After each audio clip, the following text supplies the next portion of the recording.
S95 সাপোর্টে থাকা অবস্থায় কি 20 ঘন্টা কাজ করা যাবে?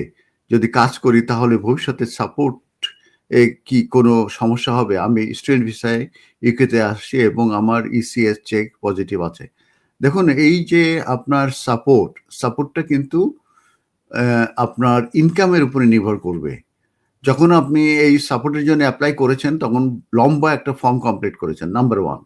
নাম্বার 2 হচ্ছে যে আপনার ব্যাংক স্টেটমেন্ট তারা চেয়েছে এবং আপনার 30 পাউন্ডের উপরে যত রকমের লেনদেন ছিল সেটার এক্সপ্লেনেশন তারা চেয়েছে এবং তারা যখন হ্যাপি হয়েছে তখনই হয়তোবা আপনাকে অ্যাকোমোডেশন এবং আপনার যে কি বলে যে টপ আপ কার্ড ওইটা ইস্যু করেছে।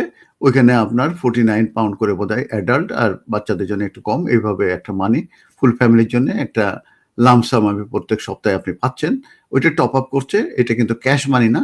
ওইটা দিয়ে আপনি সুপার মার্কেটে যে মিল্ক কিনতে পাচ্ছেন, আপনি সুইট কিনতে পাচ্ছেন, রাইস কিনতে পাচ্ছেন, কিনে ওইভাবে খরচ করছে, এটা ক্যাশ মানি না, টপ আপ করছে আপনার কার্ডে।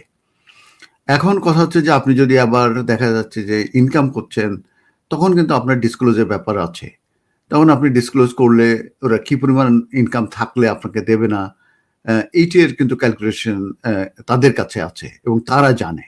তো সবসময় যেটা হয় যে এনআই নাম্বারের মাধ্যমে যদি কাজ করেন তাহলে সেটা আপনার মনে হয় ডিসক্লোজ করা উচিত আপনার ওই সাপোর্ট সার্ভিস সেন্টারকে ইমেইলে আপনি জানিয়ে দিলেন।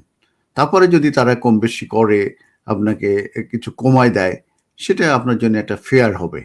আর তা নাহলে এনআইতে কাজ করলেন যদি তারা এটা পেয়ে যায় তখন হয়তো এটা নিয়ে সমস্যা হতে পারে। আশা করি আপনার প্রশ্নের উত্তর পেয়েছেন এবং সেইভাবে আপনি করুন। ধন্যবাদ।